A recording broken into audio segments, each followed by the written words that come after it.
recipe for great food is simple. Make it fresh. Wings to go in Greenville, where every order is a custom order made with fresh ingredients. Wings to go, 7818 Wesley Street in Greenville. Simply great wings. Need a part for the right price? Look for that red and blue sign. Henley Auto Supply at 1510 Stonewall. Over 800,000 CarQuest parts to choose from. Domestic, European, and Asian parts. Henley Auto Supply at 903-455-1969. 455-1969. Henley Auto Supply has the right part to keep your vehicle running. And backed by the best hometown service. Henley Auto Supply. Great people, great products, great prices. Henley Auto Supply and CarQuest.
Session order, please. I think our sound system's not working, but yeah. We'd like to call this work session order, and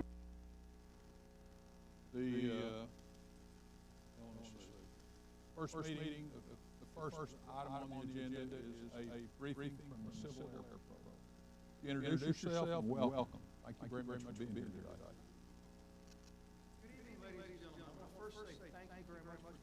Opportunity. We started talking about this, thinking about this all the way back in 2013.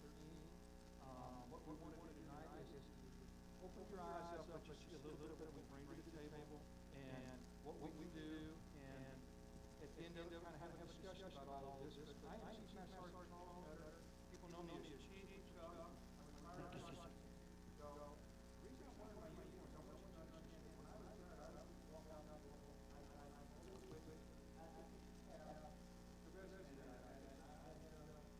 Thank you very much. That it's time to take care of my family. Well, I came along and was going out to do a fundraiser out there at L3, and I ran into Choya in the Civil Air Patrol. And then from there, it took off in 2012, and I haven't stopped yet. I will follow her and work with her.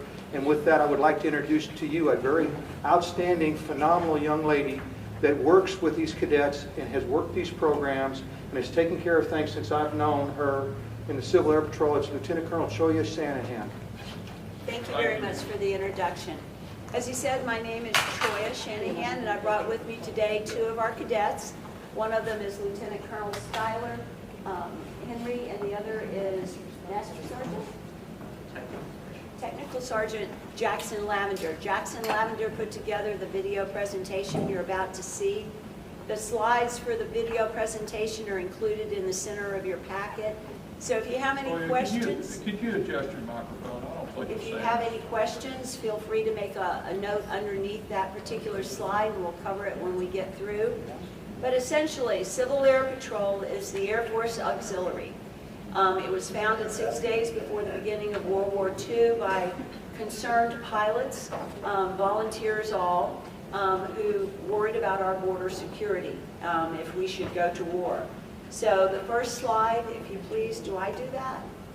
Just a moment. I think he's working on it. The first slides are just basically about our founding.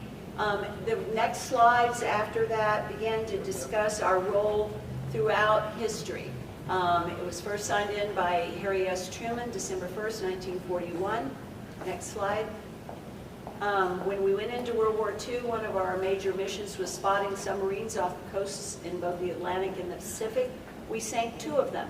They armed our little yellow airplanes, all of them were painted yellow, with bombs. Next slide.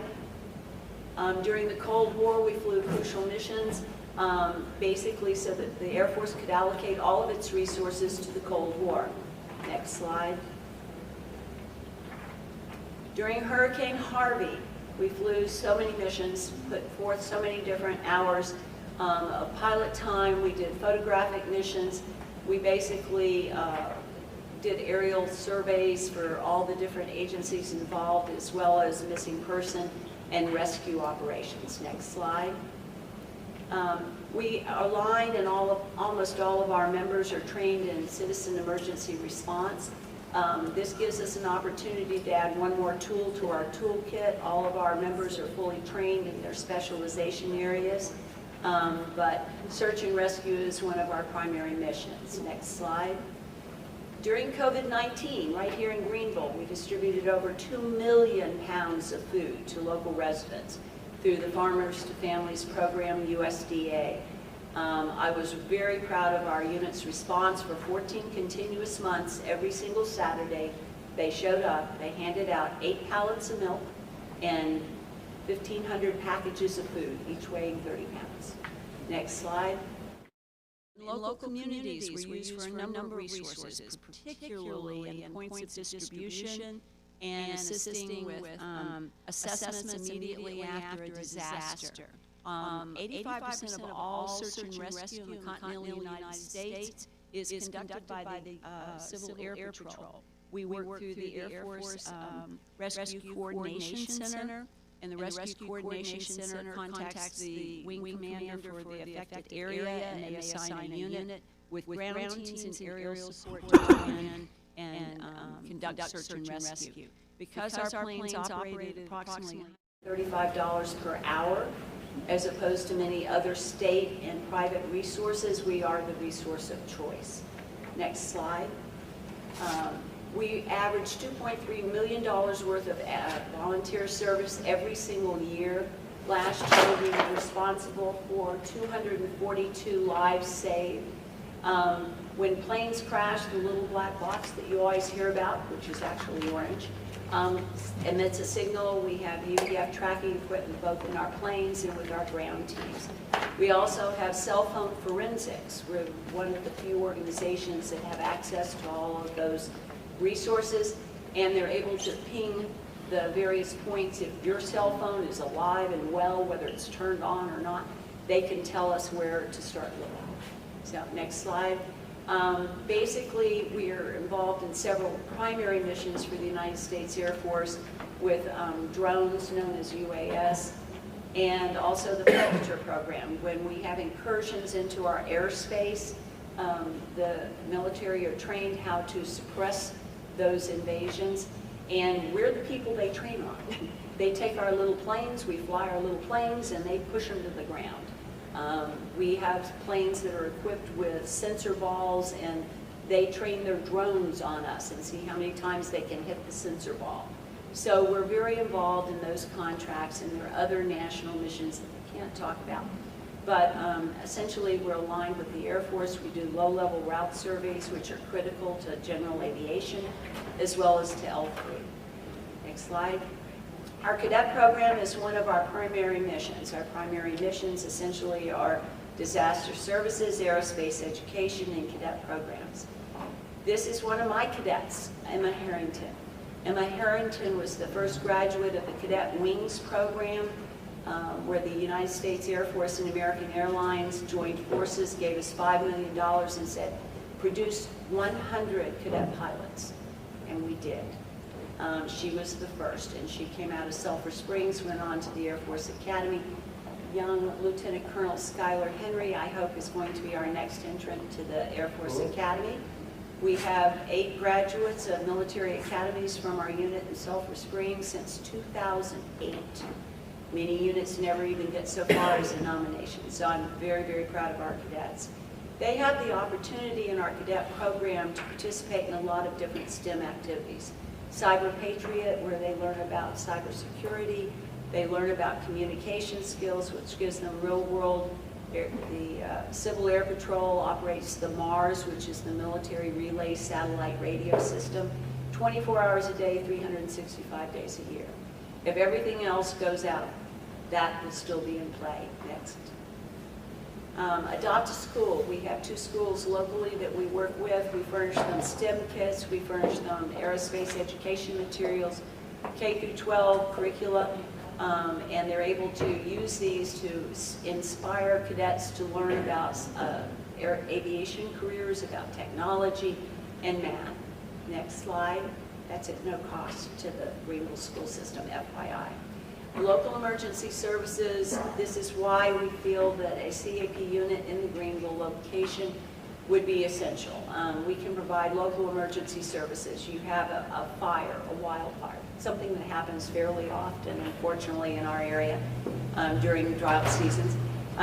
We can put a plane in the air, and your fire chief or his designee can get a good aerial view of the path of the fire and his entrance and exits before he commits any of his personnel or equipment.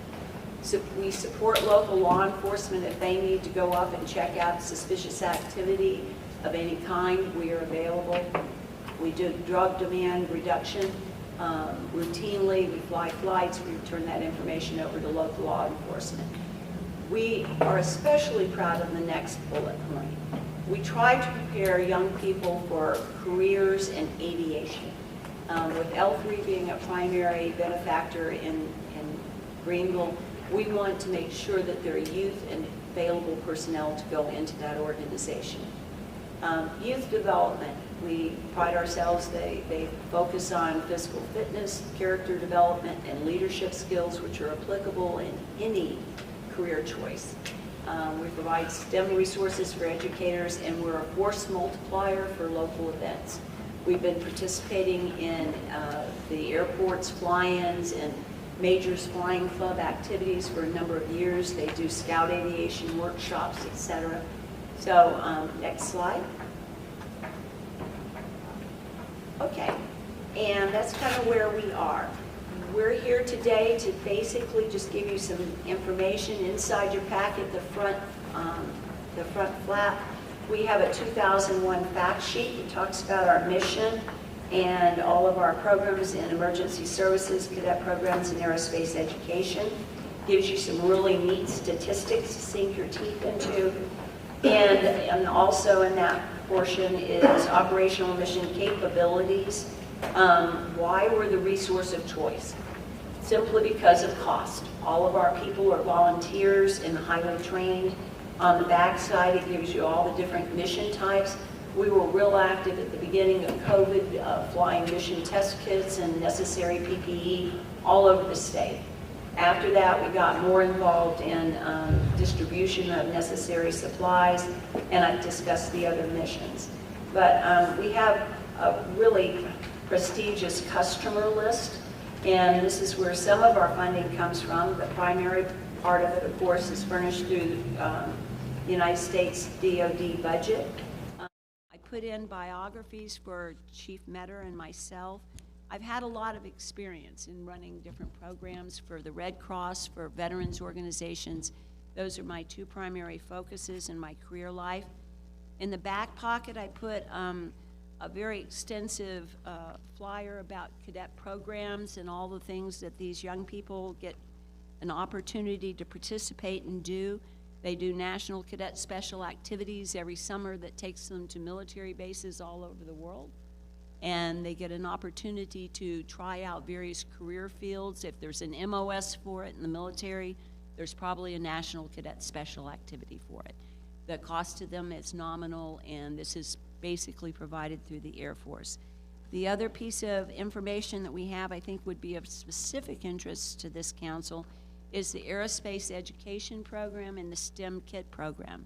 For your middle, it actually goes K through college, but this is especially important in the middle school and elementary schools, and we furnish free STEM kits.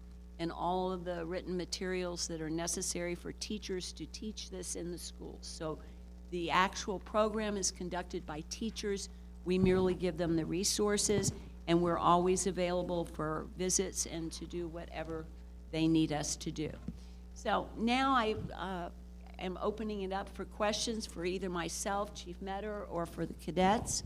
I hope that we've kind of given you a glimpse of what CAP is and what we think we can bring to the Greenville community. We want to be here. It is a ripe area for young people, and the population is growing, and the need is definitely there. We can fulfill some of those needs. And so any questions? Any questions? Just a comment, Choya. Great presentation, by the way, and Thank you. Congratulations, young man, on that, putting that together. I was talking to Dennis Mathis before we got started tonight, and I want to just comment on a statement he made to me. He said getting CAP into Greenville, Texas would probably be one of the best things that's happened to this city in many, many, many years. Dennis, did you want to comment on that? I've known Choya for several years, and I'm with Dennis Mathis with the Major Flying Club. Use her as a resource for our, I don't know if you can, just mic working okay? Yeah, that's good. All right, so again, my name is Dennis Mathis, and I've been with, associated with the Civil Air Patrol for several years. And I met Choya a few years ago, and we use her as a resource for our Scout Aviation Workshop, which she mentioned, and that perhaps you're not familiar with that, but we have about 50 scouts that show up twice a year, and we take them through an orientation, and the whole idea is to get them to be for their aviation merit badge. But I'm really excited about the possibility of the Civil Air Patrol being in Greenville, because I'm telling you right now, that will be a big plus for the city. But we need to do whatever we can to support her. And she, unfortunately, has shanghaied me into her organization, so I guess I'm going to be part of the help. But we really need to do that. And Choya is a really good leader. Let me tell you, she's taken that Sulphur Springs outfit to new heights, and so I hope she'll be able to do the same thing here for the Greenville. So that's my my spiel. Well, you should be part of it, Dennis. It's a right, great yeah. organization. Listen, I retired from E-Systems in 2000. I'm the president of the Flying Club. I'm a CFI. I have my boat is loaded, but you know, I'm happy to help, and I will help her, because we need to get the unit started here. So whatever she asks me to do, I'll probably abide. So anyway. Okay. Thank you for your comments. Thank you so much, Dennis. Ty Helton, the airport manager, was unable to be here tonight, but we've been He's here. very Hey. involved. There you are. He's beaming back there.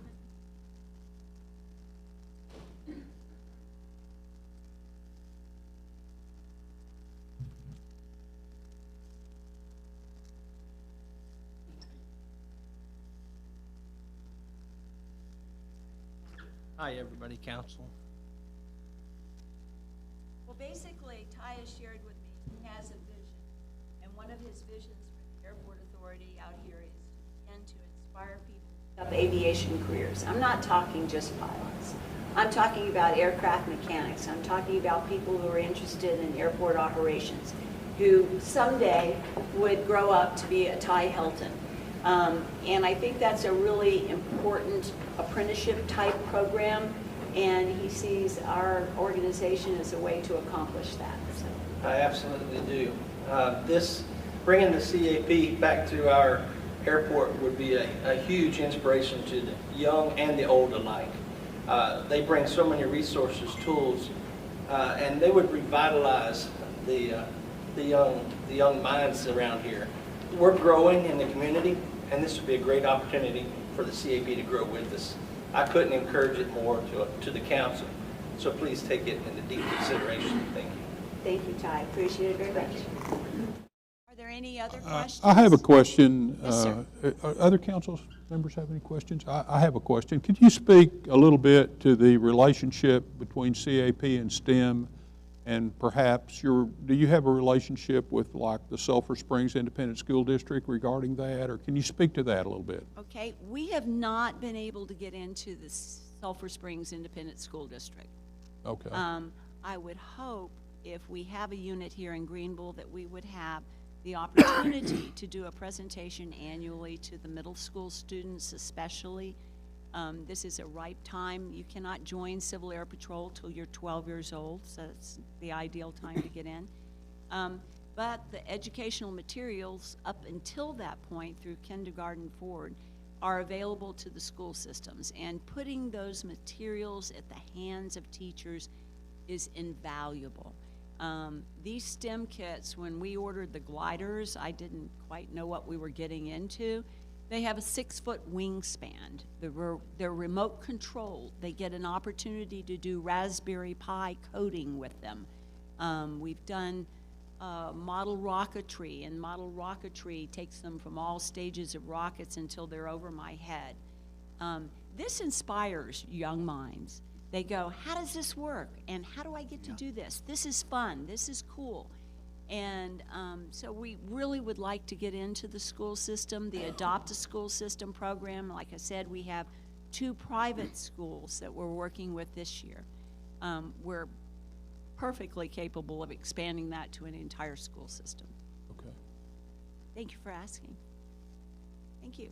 I appreciate your time, and I appreciate the support of Mayor Ransom and Terry Thomas especially. Thank you so very much for this opportunity, and I look forward to making a new home here in Greenville. Thank you. Thank you very much for your very, very compelling presentation. It's very impressive. Mr. Chief Matter, did you have anything you wanted to say? Well, I just want to let you all know that the reason why I'm in this is because when she brought me into it, I always wanted to make a difference. She makes a difference. I did it all through my military career. I spent 30 years in there. And on my last assignment, you'll see I had about 1,200 airmen I was accountable for at any given moment. What she's done with the young cadets is molded them and made them better. They've gone into the Air Force academies. They've gone into different environments where they're now mechanics. They're doing different things in life. Even if they don't become a mechanic, or they're getting a structure that sometimes they won't find other places. What Choya failed to let you have a chance to tell you about, she is predominantly homeschooling or working with these homeschoolers. That's where she made her inroads out here in Sulphur Springs, was first with the homeschoolers. We did go out to different school systems like Emory. We went out to Sulphur Springs. We did our presentations. We made ourselves available. Everything works in ebb and flows, and you find those times when people are going to respond to you and when they don't. But it's never that we haven't. There's a plan there, and it works. Australia is a prime example of tenacity and things that work. Coming into Greenville is an easy move. All we're needing is a little bit of support. We just didn't want to show up on your doorstep. We've got a game plan to cover for ourselves to initially start our meetings and go from there. It will eventually require, as we've kind of discussed a little bit, a place to put a plane, have hangar space a little bit, and possibly school or classrooms. But we've got a plan to cover ourselves and get ourselves off the ground. So we're not asking for a whole lot of support off the bat, except for as you get space or help for us, we're willing to take and go with it. We're going to be pretty self-sufficient, but in return, we're going to be taking care of you guys and opening up doors for a whole lot of people, and we do it. And on my end, I'm going to bring everything I've got still with the Air Force that I still have contacts with. They're still out there, so these cadets or anybody that's in the program is going to have access to a lot of other programs. And that's what we try to do to all of us. We just want to make a difference. This is our community. This is our home. Yep. This is what we want to do. Our future is with the ones that we build now, make later on. This program does it. That's why I appreciate very much for the opportunity for y'all to let us come in here and talk to y'all tonight, make this presentation. I don't know how it's discussed, how it works or whatever. I want to know that we welcome coming in here. We'll make it happen if we run with it. We'll try to circle back with you sometime soon. Right. Thank you very much. Thank all of you tonight. Thank you. Bet. Merry Christmas. Yeah, you too. Bless your families. Yes. Thank you.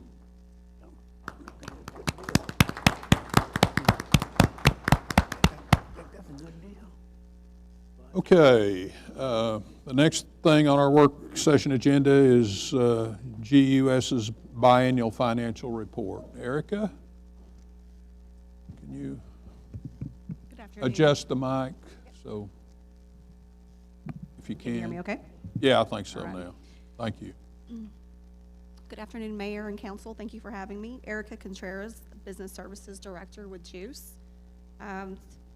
JUICE provides a biannual update every year, and so today I'm here to provide an overview of FY21 unaudited financials as well as project updates, And additionally, just a brief snapshot of our FY22 budget.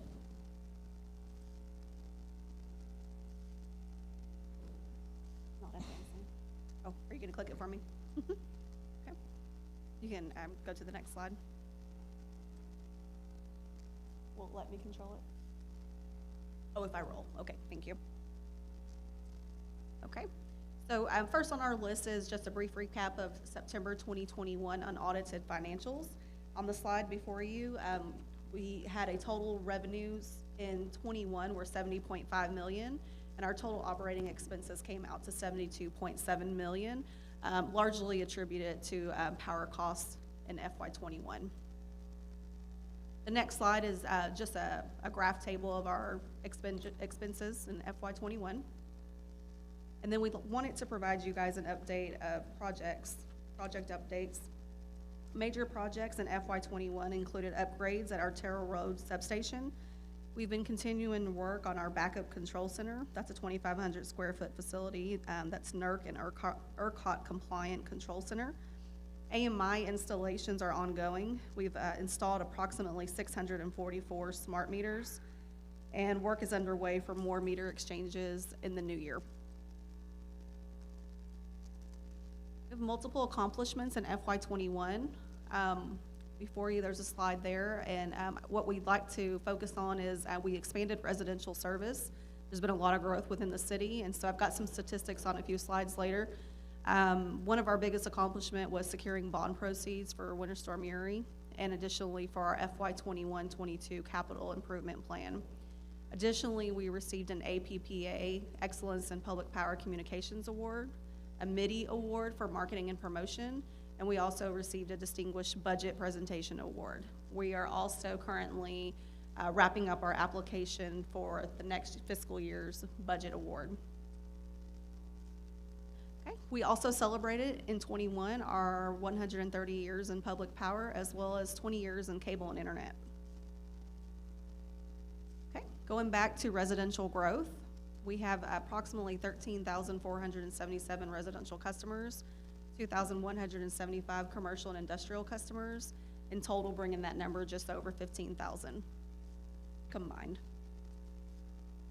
For FY22, our board approved a budget of 77.5 million, and our expenditure budget is 71 million, and we do intend to repay our Series 2021 note, which was funding that we secured to cover the costs associated with Winter Storm Uri. And talk about just briefly, you intend to pay that off shortly after the first of 2022, right? Yes, sir. We're continuing to evaluate our cash, and so plans are currently in place that we would remit that payment sometime between January and March. Okay. Okay. The next slide is just a summary of our revenue and expense allocations.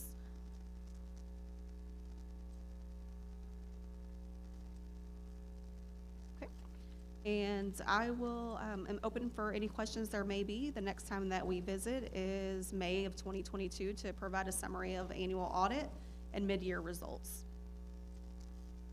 Are there any questions? Yeah, Oh. I have a question. Good. So we could go back to the very first slide. Find it. Oh, third slide, sorry. Where it says our total revenues were 70.5 million. Total operating expenses were 72.7. I don't know if anybody else noticed, but those numbers seem backwards to me. Yes, our So- expense budget exceeded our revenue budget. Right, and you said the reason was because of power costs? Yes, sir. But you sell power. This is where I'm getting confused. So why did the power costs exceed revenues? So in February of 2021, we had the Winter Storm Uri. And so a portion of what you're seeing in those costs are purchase power costs Okay. to procure energy during Winter Storm Uri. Okay. And so we were able to. Those are spot market prices? Yes, sir. Okay. And so we were able to move a portion of those costs to our balance sheet, and then the portion that we were not able to is the amount that you're seeing there. Got it. Okay, thank you. Yes, sir. Any other questions? I'd like to just say at the last meeting, I think you announced that our residential rates are roughly 2 cents less than the average rate in North Texas. Is that correct? Yes, sir. Yes. And I think that's awfully important for our residents and everybody to know. So we're very, very competitive in North Texas, relative to the North Texas area. Okay, thank you very much. We look forward to seeing you in May. Okay. Alicia, do you have anything to add to that? I don't know. You have anything you'd like to say? Well, I'd just say, considering the extraordinary cost of Winter Storm Uri, I think Juice and Greenville community weathered that well. The approximate $2 million negative end-of-year results were very, very minor compared to what most utilities are facing. The PUC did, per the legislature, securitize a lot of the winter storm cost, and we did not have to participate in that 30-year financing for winter storm costs because we did have the opportunity to cover those costs here locally. If we had been in that pool and had to finance those costs through that securitization, we would have shared in the cost of all of the utilities that participated in that funding and would have ultimately paid other systems cost through that repayment. So all in all, I think that we weathered that storm well. And thank you for your support. And we're always happy to answer any questions. Well, I think part of that revenue number also is weather-related in that we had a milder summer than we have anticipated for some time, too. Is that correct? Yes, sir. We've had several mild summers in a row, and really last winter was mild with the exception of the big winter storm. If you look at the average temperatures, we were well below average or well above average for temperatures last winter. And we're on track so far this year to have another warm winter. Sure. Thank you. Alicia, I'd just like to say real quick that Juice continues to outperform all the other public utilities and most of the privates, and it's a credit to you and your leadership team and the entire Juice staff, and we thank you for everything you and your team does. Yes.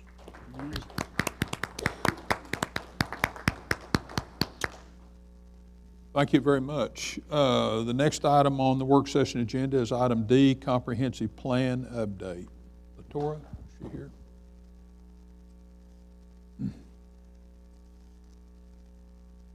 Welcome back. Thank you, Mayor. Yes, we are in the final stages of the comprehensive planning process.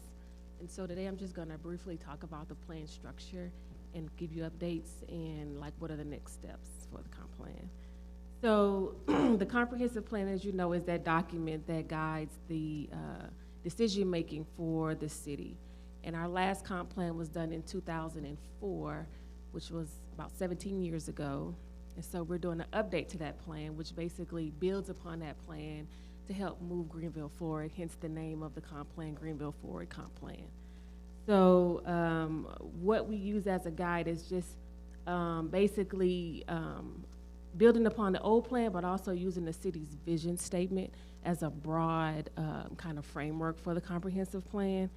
And I would read the vision statement. I can read it. People are watching it. So for residents who don't know, and hopefully I'm getting this correct, the vision of the city of Greenville is to build upon the hometown values and rich heritage of a diverse community by providing cost-effective services to create an enjoyable, vibrant place where families and businesses choose to live, grow, and prosper. And so this plan has a lens that basically looks into planning and both community development practices that kind of helps move us forward. And so just to give a timeline, we began in fall of 2019 where we had our first comprehensive plan committee meeting, and we began to meet continuously after that. We had approximately 2 public meetings. One was held here. The first one was held here at the Civic Center where we kind of got feedback and engagement from residents, and then we had a second one in Reese Davis. We also had a virtual public meeting to, because of COVID, just to kind of get the engagement of residents as we got further into the process. We also launched a comprehensive plan survey that was posted for approximately 4 months, and a housing survey thereafter, looking at residents' responses on the conditions of the housing in neighborhoods in Greenville by district. We also had 2 focus group meetings to talk about equity and diversity in Greenville, and we also had a meeting with the Chamber of Commerce. And so all of those meetings and the public engagement events resulted in some key themes for the city comprehensive plan that kind of gives like a broad strategic scope that led to our 9 sections. So the comp plan is divided into 9 sections. The first section is just really some introductory chapters that goes over the planning process, demographics, a market analysis, looking at Greenville as an edge city because it's outside of the Metroplex, but growth is coming this way. And it also goes over the visioning for the city. And then the chapters thereafter looks at future land use, parks and open space, housing and neighborhood, downtown, mobility, infrastructure, and public safety and facilities and implementation. So just briefly, and then I'll go over what we've, kind of the changes we've made. So for each chapter that I listed, like land use, downtown mobility, there's a goal associated with it in a policy statement. And those policy statements is a series of statements that basically touches on aspects of each topic as far as mobility, land use, and infrastructure. And it basically gives directives of what the city would do to address these specific topics. And at the end of each chapter, we give action items for each of those topics of what the city should do over the next 1 to 5 to 10 years to see those things through. So our last committee meeting was near the summer of this year, and since then, there was a number of things that drove a few updates to the comp plans that led to this final draft. We had comments from the Comprehensive Plan Committee meeting. We made changes based on those comments. We also met with downtown stakeholders and business owners, and that led to a lot of, really an extensive change to our action items for the downtown portion. We really added a lot of directives based on the feedback that we got from them, because we got a lot of feedback from that meeting. And then also, we added a lot of directives for a downtown plan based on that meeting as well. The next thing was just staff discussions led to some changes to chapters, some added information to chapters. Also the development of the impact fee. We needed to make sure that the thoroughfare plan and everything matched what the impact fee is planning for as far as projects. And then also there's some research we added to the plan as far as housing and a downtown analysis. That basically just connect the dots of some of the things that we're recommending, gives people context. And other than that, just a few refinements. So the Comprehensive Plan Committee should receive an email about a meeting in January, and early January preferably, and we will go over extensively the changes in the structure of the comp plan and give them time to provide comments, minor comments. Depending on those comments, the goal is to next we'll get their approval and then go to P&Z and then bring it to council. So that's the timeline moving forward. Questions? Just a quick question. You said you've talked to the downtown folks. Is that the downtown visioning ad hoc committee that the mayor put together? It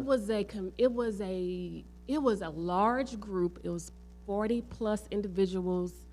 They were business owners, stakeholders, residents. It was just a lot of people. It wasn't necessarily a specific committee, no. But we got help from a few staff members to help us get a good number of people involved. As you finalize, I'm sure you'll interface with that committee and keep our committee, the comp plan committee, advised. I've been having some questions lately when we were going to meet, but you've answered that. So yes. Okay. Thank you. Any other questions? Thank you. All right, thank you. Okay, skipped over item C, 2C, radio infrastructure projects, which we're pulling that tonight from the work session agenda.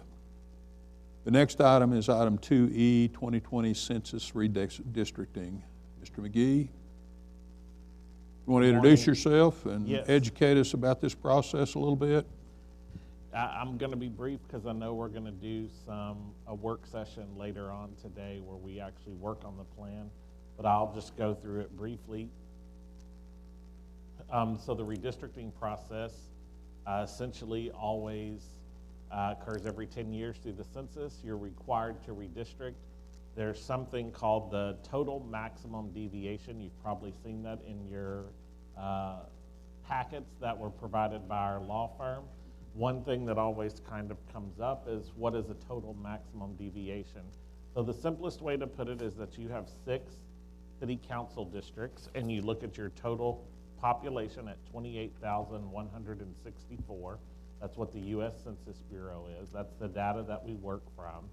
Everything across the country, including cities and counties, are all divided up by little census blocks. Usually in cities, they're very easy to distinguish because their streets typically are the boundaries. But when you're out and somewhere else, it doesn't meet those same boundaries, but sometimes it's a creek, a river, a stream, or some natural boundary, and it's defined by the U.S. Census Bureau. Inside that is the total population for that census block, and it breaks it down by age, it breaks it down by ethnicity, it breaks it down by the 8 categories of ethnic demographics that are in that. So what's being shown on the screen is the initial assessment that we provided to the city. And if you look up here where I said the 28,164, that's the total population for the city of Greenville. You take that total population and divide it by 6. That's the number of city council districts that you have, and that comes up with the ideal population, which is 4,694. So once you take your existing boundaries for the city of Greenville, you essentially dump the data from the U.S. Census Bureau into the existing boundaries, and as it shows here, Precinct 1 has a total of 6,348. The smallest is Precinct 5 at 4,188. And so that creates that total maximum deviation. So we think of it more as a spectrum, the ideal population being here in the middle at 4,694. You're over by 6,348 at 35.24%. You're below by 4,188, which is a difference of 506 at 10.78%. So when you look at those two, the 35.24 for Precinct 1 and the 10.78 for Precinct 5, that's your total maximum deviation. That's you add that number together to get to the 46.02. Why is that number important? Because through this process, and y'all have adopted your order establishing criteria already, and that's where you're going to follow the Voters' Rights Act of the 1960s, the Texas Constitution, the U.S. Constitution, and the Texas Elections Code. That says that anything above a 10% total maximum deviation is presumptively unconstitutional, and you're required to redistrict. So when we work later on today, we will be working at trying to balance the population to come up with the one person, one vote theory. And for those people listening at home, what does the one person, one vote theory actually mean? Well, if I live in Precinct 1, I have to get through 6,347 other people to talk to my city council member. If I lived in Precinct 5, there's only 4,187 people that I have to get to. So that creates a disparity of how I, in Precinct 1, have more individuals to talk to the people who use my tax dollars and govern the city that I live in. And so that's the one person, one vote theory that we talk about and you hear about through this redistricting process. And so some of the challenges I think that were evident when we worked with the Citizens Advisory Committee. If you don't know, that was fantastic that all of those individuals were appointed. Every single one of them showed up every single one of them participated, had good thoughts, good ideas, good suggestions, and the two plans that we will be looking at later, the committee agreed to both of those plans being submitted to you. So that doesn't typically happen every time where we have every single person show up, every single person participate, and every single person actually agree and come to a consensus that this is what we're moving forward with. And a lot of times we have it where there's 2 or 3 plans for these 5 or 6 members that want to go before the governing body, then these 2 or 3 plans over here by other people who have a different issue. And that's what we looked at. The Citizens Committee was very active. They had lots of questions. When you see later, the software is dynamic and it makes it really easy to work through. And then also, just as we walk through the process, you'll be able to see how the demographics, if we can scroll down just a little bit, there's demographic charts that show you that precinct, this is the one that's not been updated, and that's my fault. We had one that was initially a duplicate. If you notice on precincts 1, 2, and 3, those are the same numbers for precincts 4, 5, and 6. There's an updated one that essentially shows you that there's 3 districts that have a heavy minority population in it, and we wanted to be very cognizant to make sure that if there is a district that has a minority majority, that we do not do anything to weaken that. And by that same token, you want to be very cognizant of what they call packing, where you don't try to move all minority voters into one precinct and you allow minority voters to have multiple options to vote. You don't dilute it, but you also don't pack them all into one. Sure. And that will, if we can scroll down to the very bottom of it, there's the voting age for each one of those. Doesn't necessarily mean they're registered voters, but it shows you through the census. So if you look right there at the bottom, precinct 4, 5, and 6 all have minority majority voting age. The easiest way to do that is if you look at the first column, which is Caucasian voters. Precinct 4 has a Caucasian population of 48.53%. Precinct 5 is 43.78. Thank you. I was straining there. And precinct 6 is 24.6. And so I think that was really good to see the demographics for each one of those precincts and show the population as they currently exist. And then we were very cognizant to make sure we maintained those when we worked through the Citizens Advisory Committee.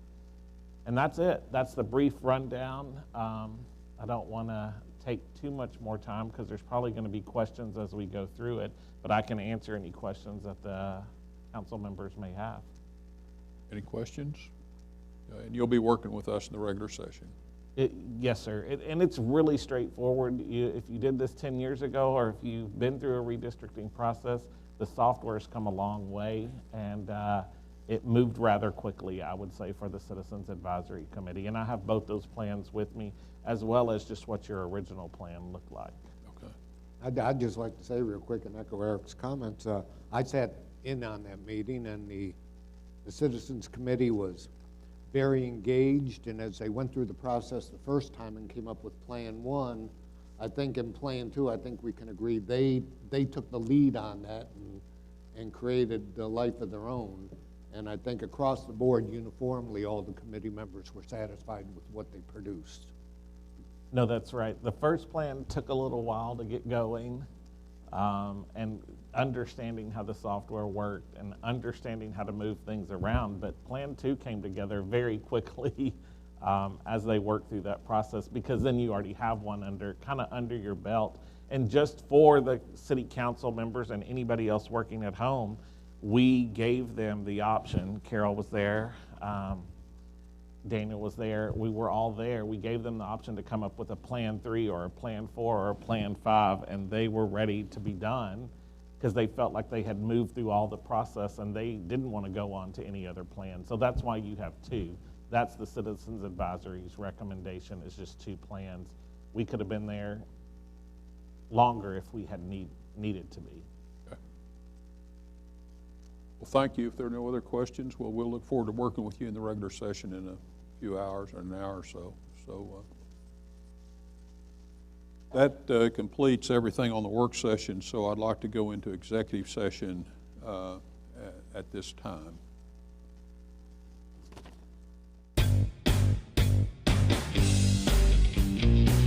The recipe for great food is simple. Make it fresh. Wings to go in Greenville, where every order is a custom order made with fresh ingredients. Wings to go, 7818 Wesley Street in Greenville. Simply great wings. Need a part for the right price? Look for that red and blue sign. Henley Auto Supply at 1510 Stonewall. Over 800,000 CarQuest parts to choose from. Domestic, European, and Asian parts. Henley Auto Supply at 903-455-1969. 455-1969. Henley Auto Supply has the right part to keep your vehicle running. And backed by the best hometown service. Henley Auto Supply. Great people, great products, great prices. Henley Auto Supply and CarQuest.